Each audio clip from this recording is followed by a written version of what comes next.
get it? I got it. Let's build this thing.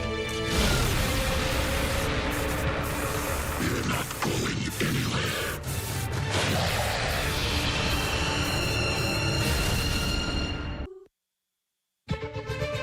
You got what you want, Solomon. And who is this? Another speedster.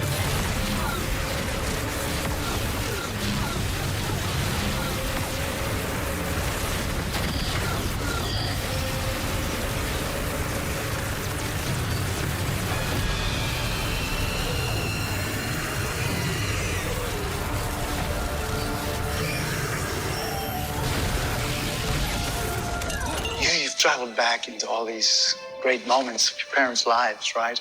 Some wonderful, some dangerous. Most not as dangerous as punching a falling satellite, right? And yet, that is the moment when you made the decision to act, altering the course of history forever. That decision. Did you come to it on your own?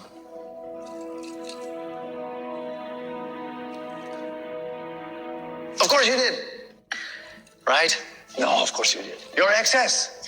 The temptation was too much, I'm sure. It was.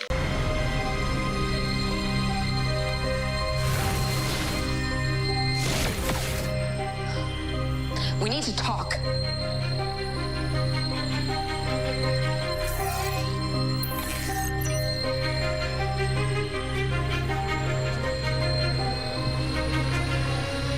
Yes, Nora.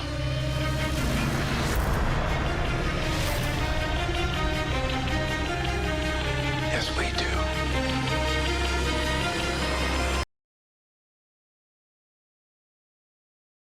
What is good, YouTube? Warstu here with a video on The Flash Season 5, Episode 8, which is actually Episode 100 and the mid-season finale for The Flash Season 5. But just to remind you guys, we do have the Elseworld crossover starting on Sunday, so it's technically the last episode, but it isn't. But I don't think there's going to be any carryover from whatever happens on this Elseworld storyline that will carry over to the back end of The Flash when it returns in January. So if you're new to the channel, make sure to subscribe. So this episode was a whirlpool of time travel epicness and mess, which could ultimately alter the timeline, create a new Flashpoint, create a bunch of plot holes. But damn guys, I love this episode. It was awesome. We're finally getting somewhere with the generic Cicada storyline, which I don't really think is the overall villain, but that's a time for another story. So the basic idea behind this episode was to time travel back into a bunch of different time periods to create a device to counter Cicada's lightning bolt dagger. So Nora comes up with a plan to run back in time to use part of the Savitar suit to counter the dagger, obviously the Savitar suit from season 3, and then go to Zoom to get the Speed Force transmitter, and then go to season 1, the particle accelerator, to infuse it with dark matter. So let's get into it. So they go back in time to season 3's timeline, and they are chased by a time wraith, which makes a lot of sense. I mean, at the moment, it's like Nora Allen's running around, changing the timeline with no ramifications. Yes, obviously, the person who was playing Cicada should have been David Hirsch, and they changed that, but that's not really a massive timeline problem difference. The problem is, the Legends said you can change minor things if nothing else gets changed, and if you watch Legends this week, their timeline's messed up. So there's going to have to be some massive ramifications for what happened this week. So whilst they're running back in time, we get some standard flashes of the past events from the timeline they're running to. Iris being the Flash, for example. The flashes, but damn, Nora Allen running back in time looked so bad. I love that character. She's awesome. She's the best character on the show, except for obviously when Harrison Wells plays Ebar Thorne. But damn, the CGI in her looked awful. So Nora was kind of shocked seeing Future Flash, aka Savitar, being killed by his mother. So she essentially seen her mother kill a alternate version of her father. But that's kind of interesting that she didn't really know about that happening. and it was a nice kind of Easter egg, I guess you could say, flashback. I've always said this since season 4, and if you don't believe me, go back and look. I said that Nora Allen was going to have some affiliation to Ebar Thorne or some other scheme, because there is a lot that's happening that just doesn't add up with the character at all. Exactly. Who is she working with? Remember in episode 3, Sherlock Wells questioned her. Who are you working with? Why did you come back in this timeline right here to stop the satellite? There's so many clues throughout this episode and the end tag that clarifies everything I've been saying for months. Well, really since last summer. So, speedsters can feel other speedsters nearby. So Barry gets the Speed Force transmitter from Zoom. Zoom notices he's there, and he's like, you brought a new speedster, but it's cool. So we had Teddy Sears back shooting a bunch of new scenes. He was only there in Vancouver for one day, but it's great to see him back, which was awesome. He says another speedster, and they start racing, and they go through the breach. And luckily, the Time Wraith catches Zoom, but it's not unclear what actually unfolded with Zoom. Hopefully, Zoom can return one day, as I feel like he is the best villain. I don't know, it's hard to say, guys. Is it Reverse Flash? Is it Zoom? It's definitely not Savitar or the Thinker or Cicada, but it's definitely one of them two. So now they've got the Speed Force transmitter, and they've got the shard, I guess you could say, off the Savitar's suit. So now they're back to the OG season 1. They fell there. So this is where stuff gets really confusing, kind of, and interesting. So OG Ebar Thorne, who is actually Harrison Wells. This is where it gets really interesting. So this is a time period when Barry ran back in time to get Ebar Thorne's help. So this is still happening in his timeline. He's got Barry Allen, but the instant that they both phase into the time vault, he sees them coming. He knows they're coming. So he's like, what timeline is this Barry Allen from? And he's like, far into the future. So this is kind of shocking. It's really shocking to see Nora shocked by Ebar Thorne. Barry pulls on the "you need to help me or you'll never get back to the future" line that he keeps saying repeatedly. So this is where it gets interesting. We get some nice Easter eggs. Or are these future characters, or are these actual speedster that Jay Garrick Earth 2 was training? Because remember, he says, I'm training a new speedster on Earth 2, and we don't even know what's going on with that. So he name drops Jessica Chambers, aka Jessie Chambers, is the daughter of the original Liberty Bell and Johnny Quick. She previously operated under the name of Liberty Bell as a member of the JSA. She's also the leader of the Titans as Jessie Quick and was one of the members of the Justice League of America. Then he goes, nah, Liberty Bell, the real name is Libby Lawrence, and her origin is closely tied to the Second World War. Then he name drops Darcy Williams, a young girl with the help of a predecessor, and the Speed Force became the Flash in the Beyond the Universe of the DC. Then Ebar Thorne works out that it's none other than Barry Allen's daughter.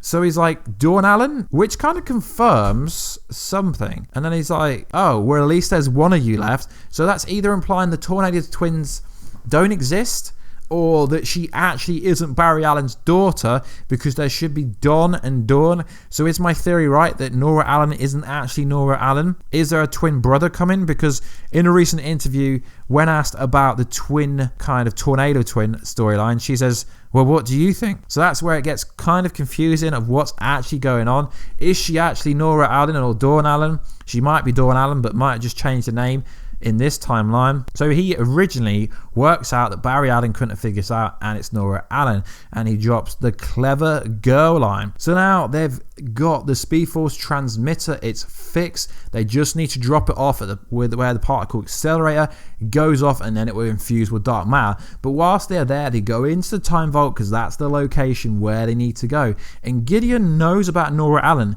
but it's not just because Gideon knows everything, it's because she's secretly been using that vault, but we'll get onto that later. So whilst in the time vault, we find out that Nora Allen didn't actually know why Barry Allen hates the Reverse Flash. It's obviously because the Reverse Flash killed his mother, but why didn't she know that? It's just weird. And she's like, you really hate him when she tries to touch the Reverse Flash suit, and then he explains that Reverse Flash killed his mother. And I'm really like, this is another clue. Why didn't she know this? She's got the Flash Museum. Surely it would say who killed his mother in there. There's so many pieces to this puzzle that just don't add up. So they go back after it's infused. They hide it inside the hospital's wall, I guess you could say. And we see a new scene of Ebard Wells, I guess say Harrison Wells, just before he got the wheelchair. And it's interesting in the same doctor that's helping Cicada. Is she really the villain? Yes, most likely. More logically, she's the villain than actually the villain being Cicada. So they get into a fight with Cicada, and their new device actually works, and then Cisco breaches the lightning bolt dagger into, I guess you could say, space, but it has a retcon and recall, and it recalls. They don't realize how powerful Cicada is, and then Cicada wipes the floor with all of them, but then Killer Frost comes in and bosses him. He's like confused, and obviously it's because her powers don't come from dark matter, so she obliterates him with the icicles, because she's really Elsa from Frozen. So that's going to be quite interesting, but I don't think it's going to play out that Killer Frost is really the person to take out the main villain, because Cicada actually isn't the main villain in my opinion. So there's an end tag. So obviously Nora Allen's diary has gone missing, and Sherlock Wells is trying to figure out what this language is. He's like, I speak all these different languages, I don't know what it is. And she says, it's a time traveling language. I made it, I created it. And he's like, clever girl, but in the Ebard Thorn look. So everyone must be thinking now, this is Ebard Thorn. He's way, way, way too smart to be just a detective. So the end tag for this episode is pretty epic. We see Nora Allen going into the Time Vault, inputting her journal like she has been, but she wants to deliver this one personally. So she runs forward in time back to her own timeline, 2049. And who is the person she's been working with who helped her get back to this timeline, stop the satellite? None other than the Reverse Flash, Ebard Thorn. But this Reverse Flash actually has streaks of blonde in his hair, so he's more accurate. And Nora says to him, we need to talk. And he's like, yeah, we need to talk. So who is the Reverse Flash? Well, it could be the current Sherlock Wells. In the future is the version of Ebard Thorn, and the one in our timeline is actually secretly Reverse Flash. It's going to get quite confusing, because people are going to be like, well, every year someone says Harrison Wells, Harry Wells, every variation of Tom Cavanagh's character is Reverse Flash. We said it with HR, we say it every single year, but maybe it's actually correct this time. And obviously, yes, also Nora went back in time with Barry to see her grandparents. Barry goes there quite a lot, but she doesn't seem to know about Flashpoint either. There's a lot of inconsistency in the writing. She didn't know who killed Barry's mother. She didn't know about Flashpoint. Does this Flash Museum actually say anything? Because I don't think anyone was actually expecting it to be Reverse Flash. Now, obviously, she's a CSI just like her father, but why is she working with Reverse Flash in the future? It's very interesting.